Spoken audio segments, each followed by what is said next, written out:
नमस्कार, मैं हूं पंडित अरविंद गौड़। स्वागत करता हूं आपका अपने YouTube चैनल ज्योतिष विद अरविंद गौड़ में। आज की चर्चा का विषय है साप्ताहिक भविष्यफल। 10 अगस्त से 16 अगस्त तक का जो सप्ताह है उसके बारे में जो भी जानकारियां हैं वो आपको दी जाएंगी। तो पहले कुछ धार्मिक परिवर्तन जो हो रहे हैं उनकी चर्चा करते हैं। 11 तारीख को कृष्ण जन्माष्टमी स्मारतों की, इसका अर्थ भी बताऊंगा। 11 तारीख को 9:06 पर मॉर्निंग में ही सप्तमी तिथि खत्म हो जाएगी और अष्टमी शुरू हो जाएगी। यानी जब 11 तारीख की रात होगी, 11 अगस्त की रात होगी, तो उस वक्त अष्टमी तिथि होगी। तो कायदे से तो भगवान श्री कृष्ण का जन्म 11 तारीख की रात को हो गया, लेकिन सारी दुनिया को तो अगले दिन पता चला। इसलिए जो स्मार्त हैं वो मनाते हैं 11 तारीख को, और जितने वैष्णव हैं, उनके भक्त हैं, उन्हें अगले दिन पता चला, वो मनाएंगे 12 तारीख को। तो 12 तारीख को जो अष्टमी है वो सुबह 11:16 तक है, उसके बाद नवमी लग जाएगी। लेकिन जन्माष्टमी व्रत रखने का जो वैष्णवों के लिए नियम बनता है वो 12 तारीख का ही बनता है। 13 तारीख को नवमी तिथि है और 13 तारीख को गोगा नवमी भी कहते हैं। इसमें गोगा जी को मीठी रोटी से, मीठी खीर से भोग लगाया जाता है, तिलक किया जाता है। ये उनका एक व्रत है और राजस्थान की तरफ इसे ज्यादा मनाया जाता है। रोहिणी का व्रत भी होगा। रोहिणी सौंदर्य सूचक व्रत है, सुंदरता को बढ़ाने वाला एक व्रत समझा जाता है। तो ये व्रत का भी 13 तारीख को विधान है, नवमी के दिन। जिस दिन रोहिणी नक्षत्र होता है उसी दिन इस व्रत को मनाए जाने का नियम है, इस व्रत को करने का नियम है। 15 तारीख को अजा एकादशी का व्रत है। हर महीने एकादशी का जो 2 बार एकादशी आती है उसके जो व्रत का विधान है तो वो एकादशी का व्रत है। और 16 तारीख को है प्रदोष का व्रत, जो शिव जी के लिए व्रत बनाया जाता है। तो ये करीब 5 जानकारियां जो थी वो थी धार्मिक दृष्टिकोण से। 16 तारीख को एक बात ये हो रही है कि मंगल ग्रह अपनी मेष राशि में अश्विनी नक्षत्र में प्रवेश करेंगे। 16 तारीख को ही सूर्य अपनी सिंह राशि में प्रवेश करेंगे। तो 16 तारीख को ये 2 चेंज, इस पूरे सप्ताह में केवल यही 2 चेंज ज्योतिष के दृष्टिकोण से हो रहे हैं। तो ये था हमारी आज की जानकारियां। अब बात करते हैं सभी राशियों पर, लग्नों पर इसका क्या प्रभाव पड़ेगा। आप लगन से भी देख सकते हैं, राशि से भी देख सकते हैं, दोनों का प्रभाव जैसा है। लेकिन फिर भी ऐसा मेरी प्रैक्टिस में देखने में आया कि लगन से देखने पर प्रभाव ज्यादा उचित आता है, ज्यादा बढ़िया आता है। बाकी आप राशि से भी देख सकते हैं। ज्योतिष में गोचर को राशि से देखने का भी नियम है। तो मेष की चर्चा सबसे पहले। मेष की स्थिति यह है कि जो लग्न के स्वामी वो 12वें घर में चल रहे हैं और काफी समय से 12वें घर में ही चल रहे हैं, और 16 तारीख को वो शिफ्ट हो जाएंगे, अपनी लगन में राजयोग बनाकर आ जाएंगे, जिसका नाम होगा रोचक महायोग। तो अभी आएंगे। तो पहले 2-3 दिन की बात करते हैं, यानी 9 और 10 अगस्त को तो वो मेष राशि में ही रहेंगे। तो ये अच्छी स्थिति है, इसमें कोई दिक्कत परेशानी यहाँ पे पहले 2 दिन के हिसाब से नहीं आएगी। लेकिन अगर हम आखिरी की बात करते हैं 15 और 16 तारीख को, तो राहु और चंद्र का एक योग बन जाएगा, जिसे चंद्र ग्रहण दोष भी कहते हैं। ये तनावग्रस्त पीरियड होता है, ये मन पे तनाव डालता है, मन पे एक प्रेशर आता है। आप इसे ऐसे कह सकते हैं, बड़ा अनईजी फील करना, आनंद प्राप्त नहीं होना, बेचैनी का अनुभव होना, ये सब देखने में भी आ सकता है। क्योंकि तीसरे घर से ये स्थिति बनेगी और चौथे भाव के स्वामी चंद्र बनेंगे। तो इसका अर्थ क्या निकलेगा कि आपको अपने मन में ये दिक्कतें देखने में ज्यादा आएंगी। माताजी के स्वास्थ्य को लेकर तनाव देखने में आ सकता है। तो चौथा घर हमारे सुखों का है, तो थोड़े बहुत सुख प्रभावित होंगे 15 और 16 तारीख को।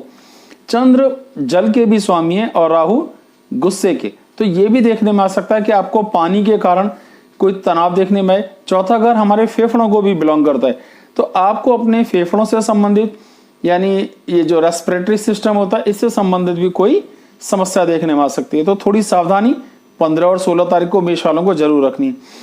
बाकी सभी ग्रहों की स्थितियां लगभग वैसी ही हैं जैसी पिछले 1-1.25 महीने से चल रही हैं। राहु शुक्र का योग एक साथ है, जिस पर मंगल की दृष्टि है। तो जब राहु और शुक्र एक साथ होते हैं उसका विशेष क्या प्रभाव पड़ता है, मैं एक वीडियो पहले ही बनाकर अपलोड कर चुका हूं, उसे देखें। एक और चीज कि जब भी मंगल की दृष्टि शुक्र पर पड़ती है उसका क्या प्रभाव है, इसका भी वीडियो बनाकर मैं अपलोड कर चुका हूं। और शुक्र के ऊपर गुरु की दृष्टि पड़ती है तो उसका क्या प्रभाव है, ये वीडियो भी मैं बनाकर अपलोड कर चुका हूं। मतलब अगर डिटेल में आप देखना चाहें तो आप उन वीडियोस में जाकर भी देख सकते हैं। मैं केवल साप्ताहिक एंगल से सारी बातचीत बताता जाता हूं। थोड़ा प्रेम का, थोड़ा सा धोखे का, थोड़ा सा रूल्स तोड़ने की गुंजाइश बन सकती है।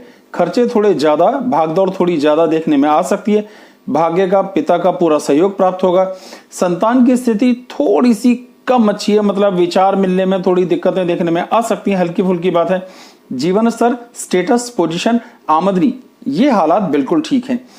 थोड़ा बहुत जो चिंता है वो चंद्र के कारण है। अगर आप मोती धारण कर लें या सफेद मिश्री, चीनी, बताशे का भोग भगवान को लगाकर प्रसाद स्वरूप बांटते हैं, दूध भगवान शिव पर चढ़ाते हैं, तो आपको इसमें राहत देखने में आएगी। ऑन दी होल स्थितियां बिल्कुल ठीक हैं, पर थोड़ी सी समस्या 15 और 16 तारीख को देखने में आ सकती है, थोड़े सावधान रहिएगा। वृषभ की बात करते हैं। वृषभ की स्थिति यह है कि दूसरे घर में शुक्र और राहु की स्थिति बनेगी। दूसरा घर हमारी बोली भाषा का भी है, आंखों का भी है, कुटुंब का भी है, पैतृक संपदा और हमारे लॉजिक्स का भी है। बहुत सारी चीजें हम उसमें देखते हैं। तो राहु के कारण वहां भाषा की थोड़ी कटुता, भाषा की थोड़ी कठोरता और मौके के हिसाब से, यानी कभी किसी से तो थोड़ा मीठा बोले, कभी किसी से थोड़ा कड़वा बोले, ये दोनों बातें देखने में आ सकती हैं। मंगल की पूर्ण दृष्टि यहां पे पड़ रही है और दूसरे घर पर पड़ रही है। इसका कहीं ना कहीं अर्थ हो सकता है कि कुटुंब में आपके फैमिली मेंबर्स के साथ आपके थोड़ी सी विचार विमर्श में दिक्कतें देखने में आए, क्योंकि लग्न का स्वामी लग्न के स्वामी के साथ राहु बैठते हैं शुक्र के साथ, इस कारण थोड़ा सा तनाव देखने में जरूर आएगा। स्थितियां अच्छी हैं। अष्टम भाव में बृहस्पति स्वग्रही हैं, तो आमदनी के हिसाब से, सेविंग्स के हिसाब से परिस्थितियां बिल्कुल सुकून की।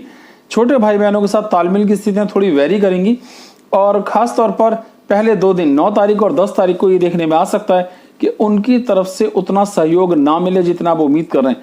थोड़ी सी कंधों में दर्द की शिकायत भी देखने में आ सकती है, दांतों में दर्द की शिकायत भी देखने में आ सकती है और थोड़ा सा पैरों में दर्द की शिकायत भी देखने में आ सकती है। ये 2-4 छोटी छोटी चीजें छोड़ दें तो भाग्य का, स्टेटस का, संतान का पूरा अच्छा हिसाब किताब है। क्योंकि जो संतान के सुख के स्वामी इस समय बन रहे हैं बुध, वो अस्त है। ये भी सच है कि बुध के अस्त होने का अधिक प्रभाव नहीं पड़ता, लेकिन लमसम मंगल की वहां पर पूर्ण दृष्टि पड़ने के कारण संतान के साथ भी थोड़ा अनबन रहने का भी गुंजाइश है, तो थोड़ी सावधानियां बरतिए। अगर उपाय करना है तो हमें क्या करना चाहिए? यहां पर उपाय के तौर पर हम सफेद चीज का, यानी सफेद और मीठी चीज का भगवान को भोग लगा सकते हैं और पन्ना भी धारण कर सकते हैं, इससे भी हमें राहत देखने में आ सकती है। मिथुन की बात करते हैं।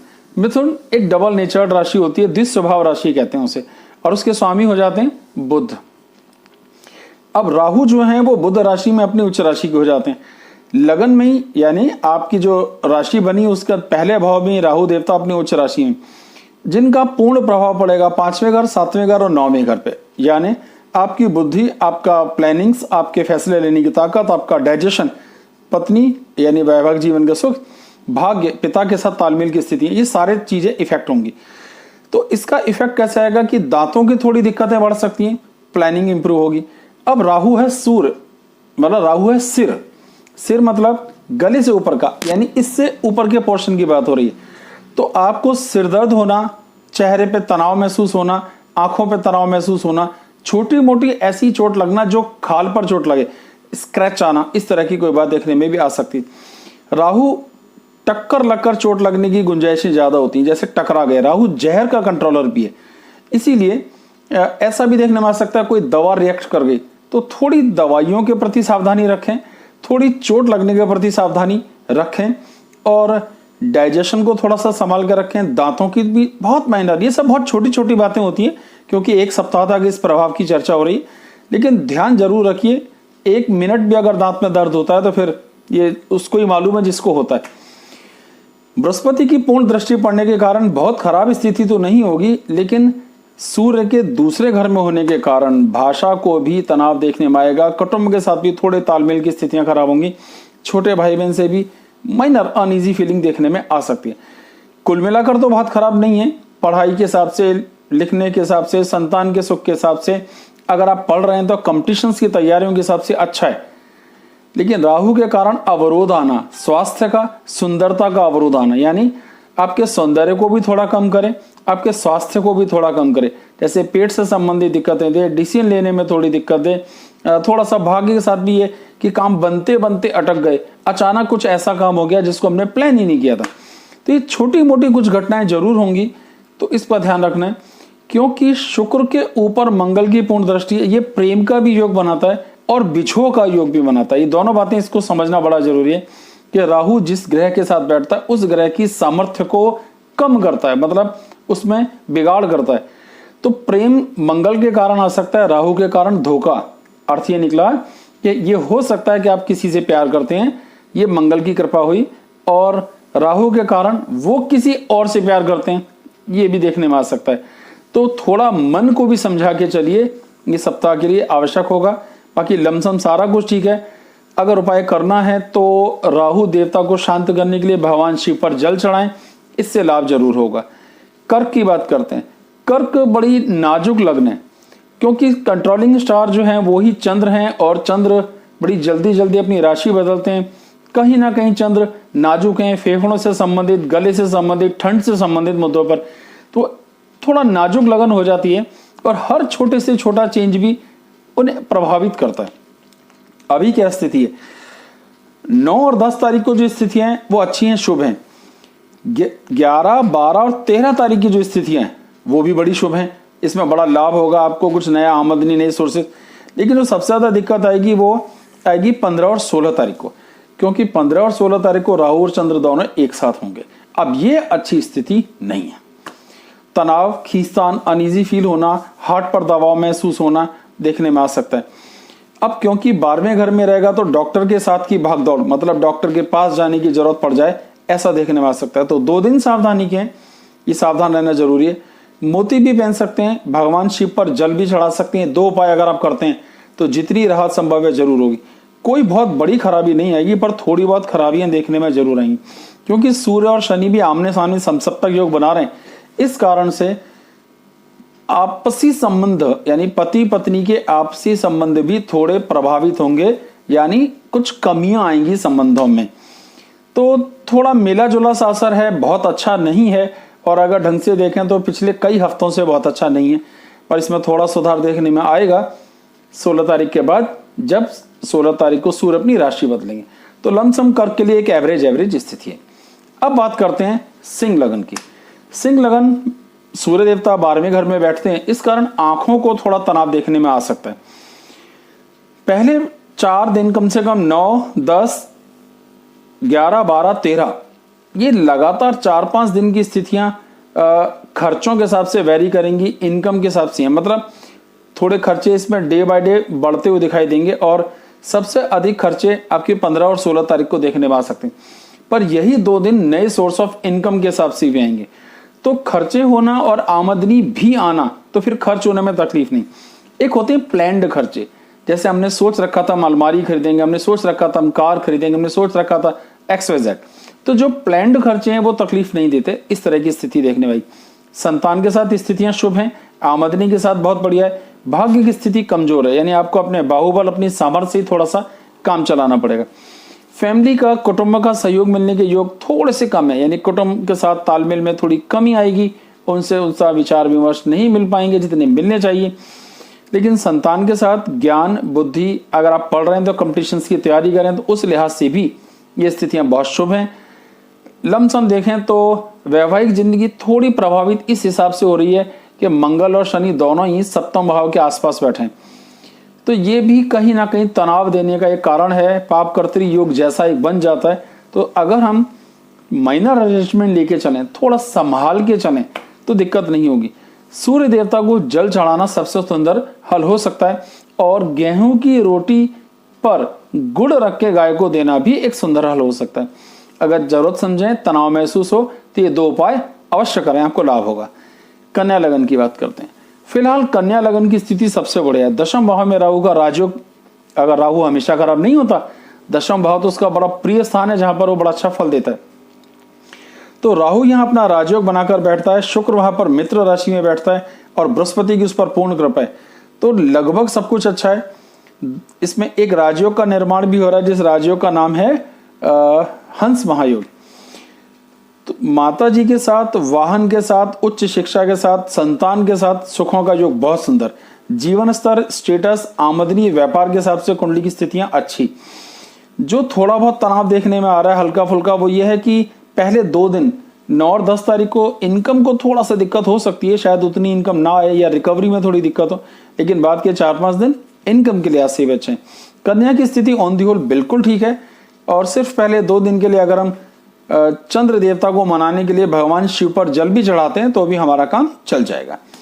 तुला लगन की बात करते हैं। तुला लगन की स्थिति है कि लगन के स्वामी शुक्र बैठे हैं 9वें घर में। अब हो ये रहा है कि जब लगन का स्वामी 9वें केंद्र में आ जाता है और राहु उसके साथ है और राहु की दृष्टि लगन पर पड़ती है तो कहीं ना कहीं ये प्रभाव इस तरह लिया जाता है कि राहु की दृष्टि के साथ शुक्र का प्रभाव भी आएगा। अब राहु ने क्या कर रखा है, भाव और भाविश, लग्न और लग्नेश दोनों को पकड़ लिया।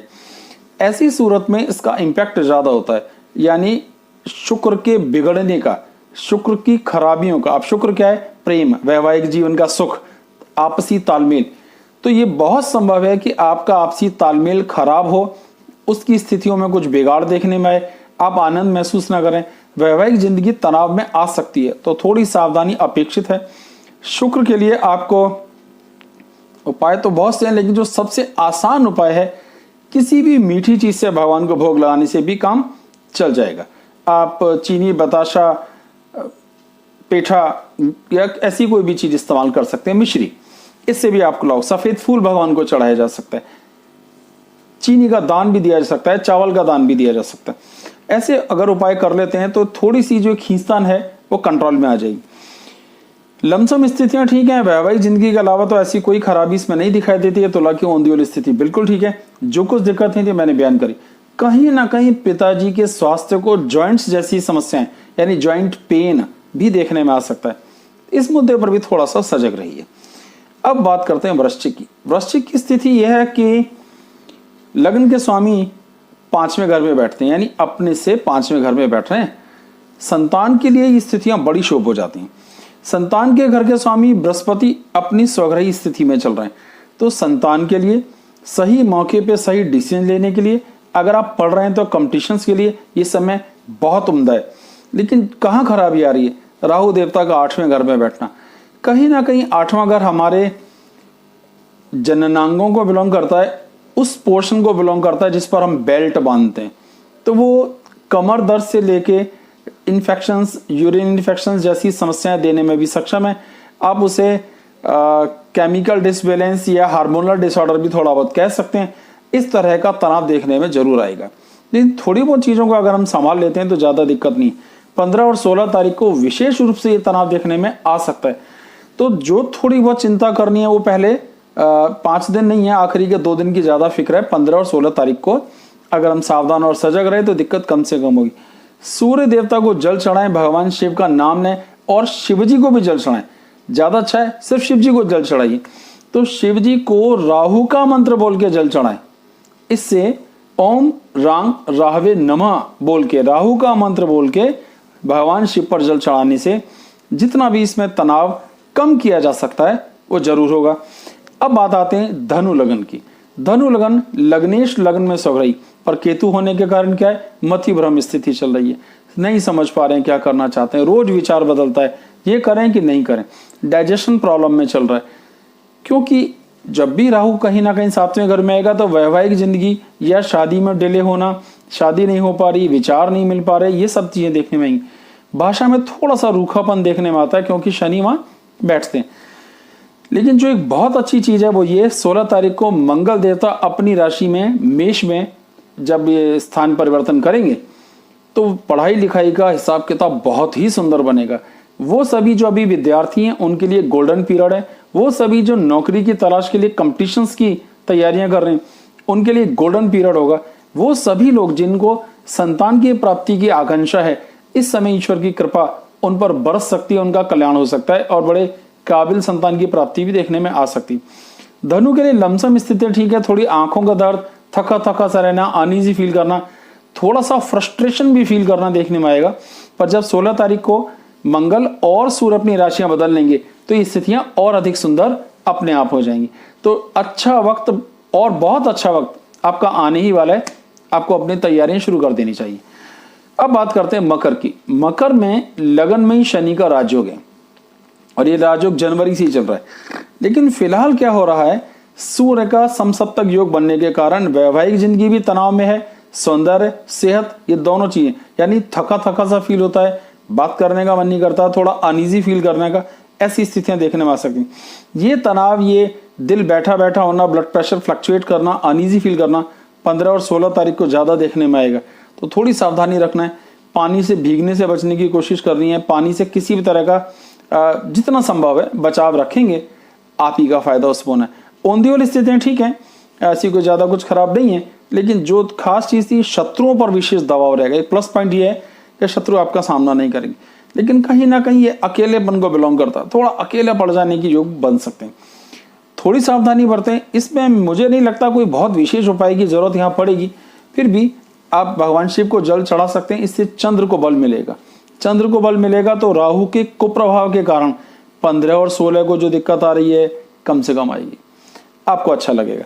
कुंभ लगन की बात करते हैं। अब कुंभ लगन की स्थिति थोड़ी टिपिकल है। लगन के दोनों तरफ, एक तरफ मंगल और एक तरफ शनि देवता विराजमान है। तो जब लगन ही दो तरफ से गिर गई, बेशक शनि लग्नेश हैं पर 12वें घर में, स्थिति बुरी नहीं है, लेकिन कोई भी ग्रह जब 12वें घर में होता है तो कहीं ना कहीं उसका प्रभाव थोड़ा घट जाता है, उसकी सामर्थ्य थोड़ी घट जाती है। लग्नेश होने के कारण वो अपनी जगह शुभ है पर 12वें घर में। तो स्थिति ये बनती है कि राहु के 5वें घर में होने के कारण फैसला लेने की सामर्थ्य प्रभावित है, जो काफी समय हो गया। सोच समझ प्लानिंग में दिक्कत है, बच्चों के साथ एडजस्टमेंट में थोड़ी सी दिक्कत आ रही है।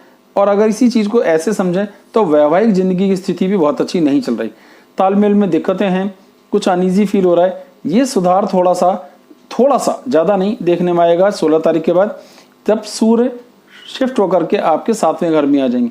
ये अपने आप में भी एक और समस्या की जन्म देगा, लेकिन फिलहाल की जो प्रॉब्लम्स हैं उनसे राहत आ जाएगी।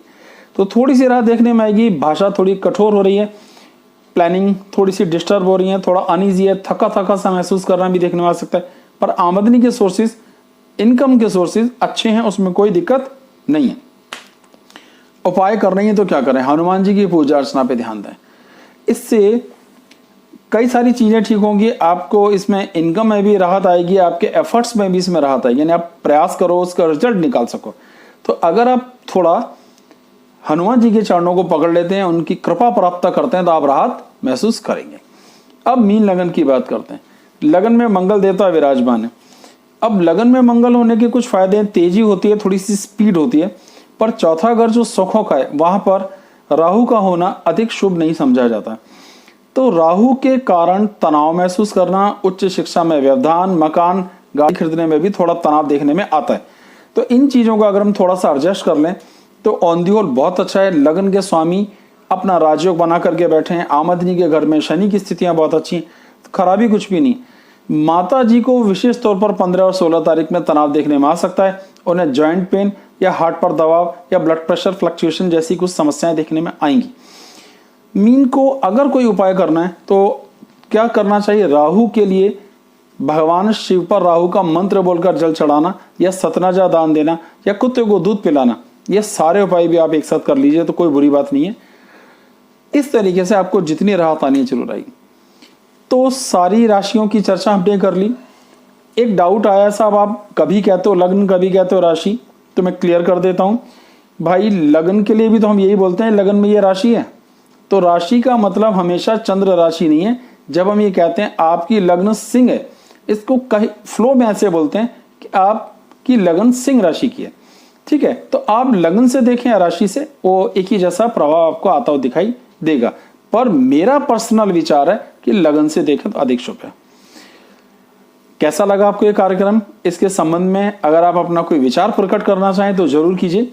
हमने एक नया चैनल और बनाया है जिस पर महाभारत की अद्भुत कहानियों के बारे में चर्चा होती है, जिसका नाम है धर्म प्रत्यंचा। उसे भी अपना प्यार दीजिए, उसे भी देखिए, आपको जरूर कुछ नई जानकारियां मिलेंगी, नया ज्ञान मिलेगा, आपको अच्छा लगेगा। बहुत बहुत धन्यवाद, नमस्कार।